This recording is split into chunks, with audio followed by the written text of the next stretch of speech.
إن الحمد لله نحمده ونستعينه ونستغفره ونعوذ بالله من شرور أنفسنا ومن سيئات أعمالنا. من يهده الله فلا مضل له ومن يضلل فلا هادي له، وأشهد أن لا إله إلا الله وحده لا شريك له، وأشهد أن محمدًا عبده ورسوله صلى الله عليه وعلى آله وصحبه تسليمًا كثيرًا. فإن أصدق الحديث كتاب الله تعالى، وخير الهدي هدي محمد صلى الله عليه وسلم، وشر الأمور محدثاتها، وكل محدثة بدعة، وكل بدعة ضلالة، وكل ضلالة في النار، أعاذنا الله منها. يقول الله في محكم تنزيله: يا أيها الذين آمنوا اتقوا الله حق تقاته ولا تموتن إلا وأنتم مسلمون. يا أيها الناس اتقوا ربكم الذي خلقكم من نفس واحدة وخلق منها زوجها وبث منهما رجالا كثيرا ونساء، واتقوا الله الذي تساءلون به والأرحام إن الله كان عليكم رقيبا. Ғаламнарны юктан бар кылып, безләрне тәрбияләгән, халык иткән Аллаһ Раббыбызга барча хәмд сәнәләребез, улуглау мактауларыбыз булсын. Шәһадәт китерәмен: Аллаһтан башка гыйбадәт кылырга лаеклы зат юктыр. Аллаһ бар, Аллаһ бер. Һәм шәһадәт китерәмен: Мөхәммәд ибн Габдуллаһ Аллаһның хак илчесе, тугры пәйгамбәре һәм шәриф булган кулыдыр. Аллаһ аңа, аның гаиләсенә һәм аның сахабаларына үзенең салават шәрифләрен бирсә иде. Аллаһ Раббыбыз Коръәндә әйтә: "И иман китергән бәндәләр, Аллаһтан хакыйкый курку белән куркыгыз, тәкъвалы булыгыз һәм бары тик мөселман булып кына үлегез" диде. Икенче бер аятында әйтә: "Эй кешеләр, сезләрне яраткан, халык иткән Раббыгыздан куркыгыз. Ул сезне бер кешедән яратты. Аннан иптәше хатынын барлыкка китерде. Һәм алар икесеннән дөньяга күп ирләрне һәм хатыннарны чәчте. Бәлки бер-берегезне Аллаһ хакы өчен сорыйсыз. Шул Аллаһның ачуыннан, шулай ук туганлык җепләре өзүдән сакланыгыз. Дөрестлектә Аллаһ сезне күзәтеп торучыдыр. Әмма бәъд, мөхтәрәм җәмәгать, без сезнең белән ушбу мөбарәк булган айны яшибез. Һәм инде бүген 14нче Рамазан көне, һәм Рамазан айының яртысы инде килеп җитте дигән сүз. Һәм бу айда, мөхтәрәм җәмәгать, Аллаһ Раббыбыз, Аллаһ илчесе саллаллаһу алейхи ва саллям безне ислам дине һәм әдәпләренә ия булырга чакыра һәм безне мөселманнарны бердәм булырга чакыра. Бер-беребезгә терәк булып, бер-беребезгә ягымлы рәвештә, нәфрәтсез, ызгыш-талашсыз эш итәргә һәм бергәләп тату яшәргә чакыра. Һәм мөселманнарның бердәмлеген таләп иткән аят хадисләр бик күп.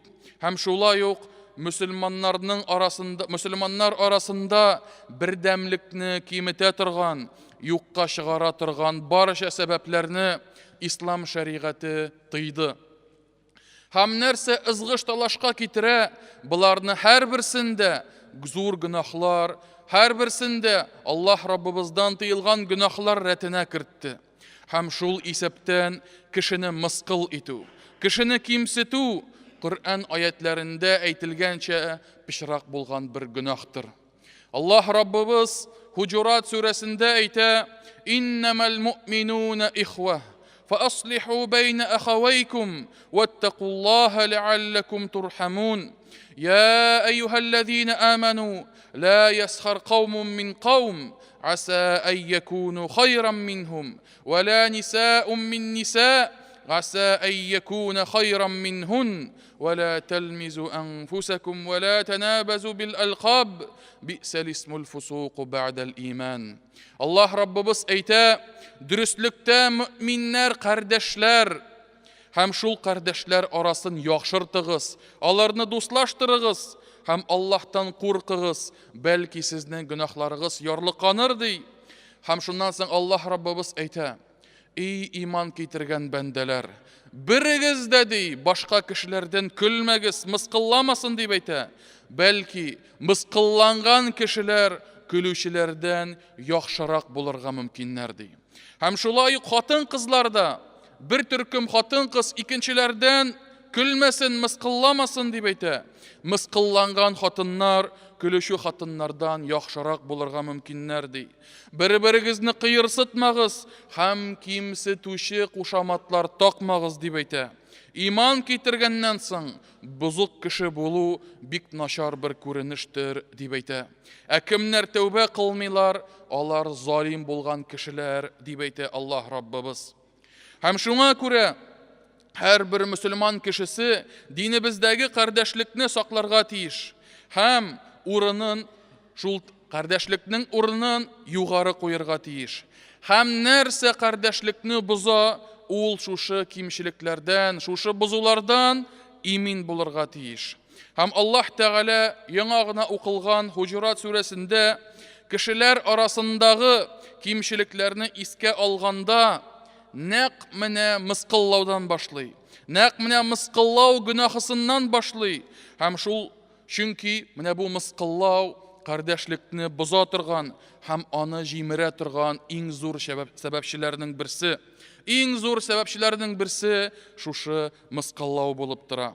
Hem muhterem cemaat, eğer de mıskıllaunu, kişini kimsituni, eğer de jintiklep tikşirsek, biz onun tekebirlikten barlıkka kilgenin görürüz muhterem cemaat. Başkalarını mıskıllauçı, kimsituşu kişi, başkalarını tüben deyip sanıy, kimşilikli gitip sanıy. Anın başkalarını tüben, hem kimşilikli sanavı naq mine özün köteruden barlıkka kile.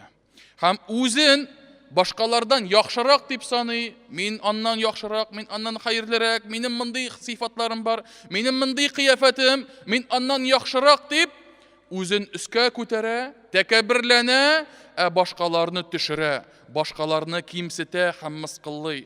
Hem ne bu cemaat tekebirliknin abaşık bulgan bir ko'rinişi. Peygamberimiz Muhammed sallallahu aleyhi ve sellem ayta, kişiге günah işler için Müslüman kardeşin kimsitü de jite kala dey.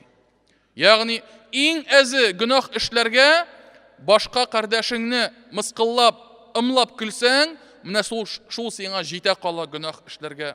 Hem şuna göre günahka düşü, naşarlık işlev için köp kişiler gadi itip sanagan kimsitü de günah bulup sanala. Kişiden külü, andan ımlap bulsun mu, işareler bilen bulsun mu, külü.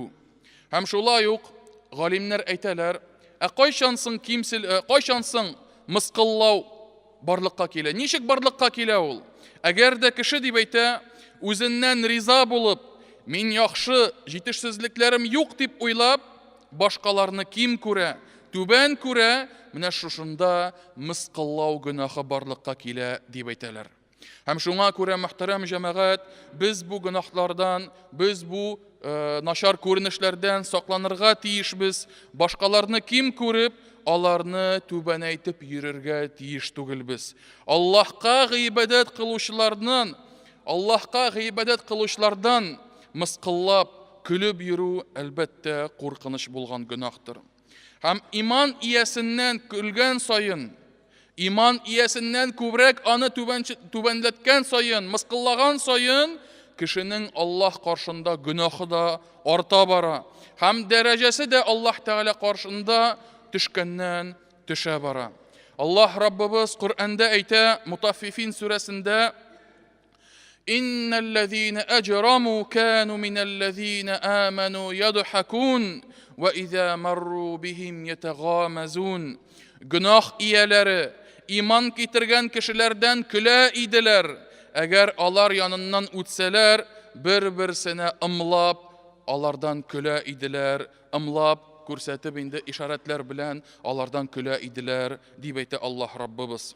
Һәм бу аяттан күренгәнчә, мыскыллау, кимсетеп көлү, ымлап ишарәләр белән кешедән көлү гөнаһларының һәм бузык кешеләрнең сыйфаты икәнлеге күренеп тора.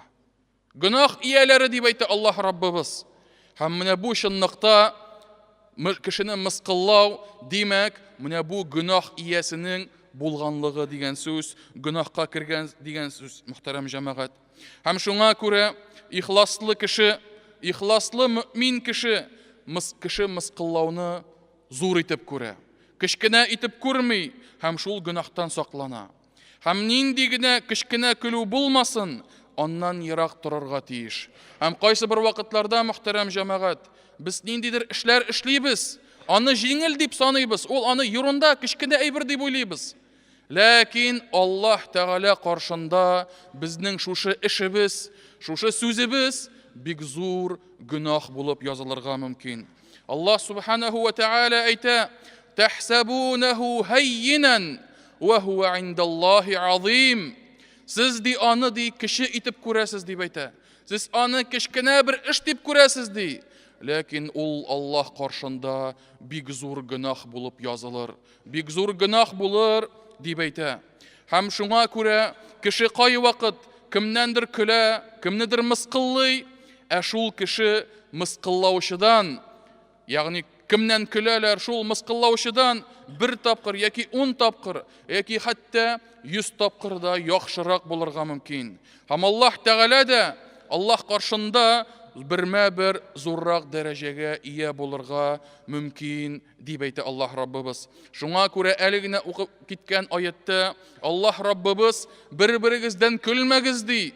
Көлөнгән кешеләр кемне мыскыллыйлар, мыскыллаган кешеләрдән хәерлерәк булырга мөмкиннәр дип әйтә Аллаһ Раббыбыз. Һәм шуңа күрә Пәйгамбәрбез Мөхәммәд саллаллаһу алейхи ва саллям бер хадисендә әйтә: "Рубба ашгатha агбар madfu'un bil abwab law aqsama 'ala Аллаһи la abarrah" дип әйтә. Бәлки шәше тузган, үзе тузанга баткан кешеләр тарафыннан куылган кешенең дугасы Аллаһ Тәгалә шул дугасын кабул итер, кире какмас дип әйтә. Ягъни, менә шушындый мискин кыяфәттә булса да, шәчләре бәлки тырпайгандыр, бәлки тузынгандыр, бәлки киемнәре иске мускыдыр, бәлки фәкыйрь рәвешендә, аңа беркемдә игътибар да бирми, аңа беркемдә яхшы итеп карамыйлар да бәлки йортларыннан да куып чыгаралардыр. Бу кеше Аллаһ Тәгалә каршында зур дәрәҗәгә ия булып, дуга кылса, дугасы шундук кабул була. Аллаһ Раббыбыздан нәрсә сораса, Аллаһ Раббыбыз нәкъ шул сораган кебек эшләргә мөмкин, мөхтәрәм җәмәгать. Һәм шуңа күрә Аллаһ ислам дине галимнәре бу хадистән бик зур хикмәтләр чыгаралар, бик зур файдалар чыгаралар. Кеше кыяфәтеннән карап мыскыл итү, аның киеменә карап мыскыл итү, аның кыяфәтеннән, турышыннан карап көлү, ул җәмәгать чынлыкта синең дәрәҗәңне төшерергә мөмкин. Ул кешенең Аллаһ каршында дәрәҗәсе зур булырга мөмкин. Чөнки мөхтәрәм җәмәгать, тузынган шәш артында, фәкыйрь булган иске мускы кием артында зур һәм ихласлы йөрәк булырга мөмкин. Аллаһ Раббыбызга мөрәҗәгать итә торган, Аллаһ Раббыбызны ярата торган һәм аннан куркынган ихласлы мөмин йөрәк булырга мөмкин, мөхтәрәм җәмәгать. Һәм шуңа күрә без кешенең тышкы кыяфәтенә карап, аның эчендә булганысын белмибез. Һәм шуңа күрә кемдер шушы тышкы кыяфәтенә карап, шушы мыскыллау гөнаһына төшеп җәмәгать үзенә дә зур бәла китерергә мөмкин. Бит без беләбез, мазлум кылынган, зулымлык китерелгән, кыерсытылган, рәнҗетелгән кешенең дугасы шундук кабул була. Һәм шуңа күрә Аллаһ Раббыбыз безне кешеләрне кыерсытудан, рәнҗетүдән ерак кылса иде. Шулай ук Пәйгамбәрбез Мөхәммәд саллаллаһу алейхи ва саллям әйтә: Аллаһ сезнең кыяфәтләрегезгә, тәннәрегезгә карамый, бәлки сезнең йөрәкләрегезгә һәм сезнең гамәлләрегезгә карый дип әйтә Аллаһ илчесе. Сезнең тышында булганыгыз бик зур мөһим түгел, зур әһәмияткә ия түгел, ләкин сезнең ишегездә булганыгыз, йөрәктә булганыгыз һәм шул йөрәккә нигезләнеп гамәл кылганлыгыз менә шул Аллаһ Тәгалә каршында зур әһәмияткә ия. Һәм шуңа күрә зур дәрәҗә, акчалы булу, машинамы, йортмы, алар һәммәсе дә мөхтәрәм җәмәгать Аллаһ Тәгалә каршында зур урын алып тормыйлар. Бәлки кеше Аллаһ каршында тәкъвалыгы белән бәяләнәдер. Бәлки тәкъвалыгы сәбәпле Аллаһ каршында зур дәрәҗәгә ия була. Аллаһ Раббыбыз Коръәндә әйтә: "Инна акрамакум индаллаһи атқакум." Дөрестлектә Аллаһ каршында иң лайыклы кешеләр, иң тәкъвалы булганнарыгыз дип әйтә Аллаһ Раббыбыз. Һәм кай вакыт кешеләр башкаларны ымлап көлгәндә, аларны кимсеткәндә, алардан мыскыллаганда, кай вакыт үзләрендә дә булган сыйфатны күрмичә, аның турында онытып, башкасында күрсәләр, аннан көлә башлыйлар. Менә рус телендә шундый әйтем бар: "В своем глазу бревна не видно" дип әйтәләр. Шулай бит, "А в чужом глазу соринка видна" дип әйтәләр. Һәм кай вакыт мөхтәрәм җәмәгать, үзендә андый җитешсезлекләр бар, ләкин башкасында күрсә, аннан көлә башлый, мыскыллый башлый. Һәм бер вакытны Пәйгамбәребез заманында Пәйгамбәребез минбәргә менеп вәгазь сөйли. Сахабаларга мөрәҗәгать кыла. Һәм шунда утырганнар арасында берсе ялгыш кына хава чыгара. Кешеләр ишетәләр һәм көлә башлыйлар, чөнки чынлап та әзрәк сәеррәк булган эш, һәм андый әйберләрне ишетү гади түгел. Һәм көлә башлагач, Пәйгамбәребез саллаллаһу алейхи ва саллям аларны туктата һәм әйтә: "Нигә сез ди үзегез эшли торган эштән көләсез?" дип әйтә Пәйгамбәребез. Үзегез шуны эшлисез, башкалардан ишетсәгез шуны көләсез дип әйтә, һәм шулай итеп Пәйгамбәребез аларга дәрес бирә, аларны тирги, һәм аларга инкар кыла шушы сүзләр көлүләре өчен.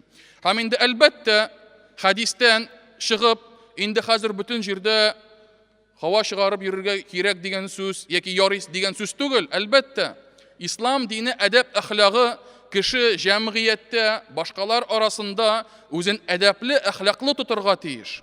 Ләкин әгәр дә ялгышып, теге специальный түгел, ялгышып әгәр дә андый эшләр булса, акыллы, зиһенле кеше ишетмәмешкә салыша. Акыллы, зиһенле һәм тәкъвалы кеше көлергә түгел, күрмәмешкә, белмәмешкә салына һәм ишетмәгәндәй була, мөхтәрәм җәмәгать. Һәм шуңа күрә бу аңа гына кагылмый. Җәмгыятьтә була торган, хата белән эшләнә торган нинди генә эш булмасын, без аннан көлергә, бармак белән төртеп күрсәтергә, мыскылларга түгел, аңа әкрен генә, хикмәтле рәвештә аңлатырга, хатасын белгертергә, һәм инде әгәр дә алай булдыра алмыйбыз икән, яки яракта икәнбез икән, аны күрмәмешкә, ишетмәмешкә салышырга тиешбез, мөхтәрәм җәмәгать. Һәм шулай ук татар халкында шундый бер әйтем бар: "Көлмә кешедән, авызың өшегән" дип әйтәләр. Шулай бит. Ягъни үзеңдә булган кимчелекне битермичә, башкалардан көлү, башкаларны мыскыллау, башкаларны шуның белән тиргәү, битәрләү, бу чынлыкта җәмәгать дөрес эш түгел. Һәм шуңа күрә башта хаталарыңны үзеңдә битер һәм шушы кимчелекләрне юкка чыгар. Һәм шуңа күрә, мөхтәрәм җәмәгать, хәтта галимнәребез дә, борынгы заманда яшәгән галимнәребез дә шушы кеше көлүләреннән сакланалар иде. Ни өчен сакланалар иде? Алар бик каты тырышалар иде кешеләрне мыскыллауга һәм көлүргә кирмәскә тырышалар иде. Ни өчен? Кемнән көлә, шул сыйфаты үзендә барлыкка килмәсен ди. Миндә булмасын андый әйбер дип, әгәр дә мин шуннан көлеп, һәм аннан соң күпмедер вакыттан соң миндә дә шундый әйбер булса, миннән дә көлерләр һәм үзем дә пазарга калырмын дип, алар шушы эштән, гөнаһтан бик тә ярак торалар иде, мөхтәрәм җәмәгать. Һәм шулай ук кешедән көлүче, кешене мыскыллаучы, ул гайбәт гөнаһына керергә мөмкин. Һәм керергә мөмкин түгел, ул керә дә, һәм гайбәтне эшли дә. Бер вакытны Пәйгамбәребезнең хатыны Гайша анабыз Пәйгамбәребезнең икенче бер хатынын Сафияны искә ала. Һәм әйтә, Сафияның шундый булганлыгы сиңа җитмимени? Яки аның шундый булганлыгы җитә кала бит инде? Янәсе, аның кимчилеген күрсәтә. Һәм галимнәр әйтәләр, монда Гайша анабыз ди Сафияның кыска буйлы икәнлегеннән ымлап әйтте ди. Һәм Пәйгамбәребез Мухаммад саллаллаһу алейхи ва саллям әйтә, эй Гайша дип әйтә, әгәр дә бу сүзеңне диңгез суына салсаң дип әйтә, бөтен диңгезне сасытыр иде дип әйтә бу сүзең. Бу нәрсә сүзе бу? Бу әлбәттә гайбәт сүзе. Һәм Гайша анабыз, һәм Сафия анабыз, Аллаһ Тәгалә аларның һәммәсеннән дә риза булсын. Алар гөнаһ эшләргә алар гадәтләнмәгәннәр иде. Гөнаһ эшләмиләр иде. Хата кылсалар, шундук тәүбә кылып, хаталарын үзгәртергә тырышалар иде. Һәм әлбәттә Гайша анабыз бу сүзләрдән соң тәүбә кыла. Әлбәттә барып гафу үтенә Сафия анабыздан. Ләкин җәмәгать карагыз, Пәйгамбәребез бер хатага шулай дип әйтте. Гайша анабыз бер сүз әйтте, Пәйгамбәребез әйткән сүзең диңгезне сасытыр иде дип әйтә. Бүгенге көндә карагыз кешеләргә. Кемдер бер тапкыр түгел, көненә 10 тапкыр, 100 тапкыр, меңәрләгән тапкыр гайбәткә керергә мөмкин. Кемдер гомер буена башкаларны мыскыл итә. Кемдер гомер буена кешедән көлеп яши. Һәм бу мөхтәрәм җәмәгать аның сүзләрен нишләтерләр иде микән диңгез суларын. Һәм шуңа күрә җәмәгать бу кешеләр әлбәттә уйланырга тиешләр. Бу кешеләр әлбәттә үз-үзләренә карап тәүбә кылырга тиешләр. Һәм бу тискәре күренештән ерак торырга һәм сакланырга тиешләр. Һәм Аллаһ Тәгалә һәммәбезне дә ошбу мөбарәк булган айда бу тискәре сыйфатлардан безне арындырса иде, безнең әдәп әхлакларыбызны югары кылып, Аллаһ Раббыбыз бездән һәммәбездән дә риза булса иде. Һәм бу дөньядан ахирәткә күчкәндә бер генә кешенең дә безгә карата ачуы قالمصا إيد آمين. أقول ما تسمعون وأستغفر الله لي ولكم ولسائر المسلمين من كل ذنب فاستغفروه إنه هو الغفور الرحيم.